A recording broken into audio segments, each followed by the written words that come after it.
how to change the video perspective on the Samsung Galaxy S25, S24, or the S23.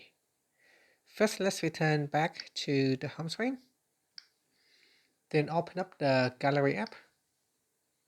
In here, open up the video that you would like to edit. Then tap on the Edit button. Next, tap on the Crop button. In here, you can change the perspective, horizontal or vertical.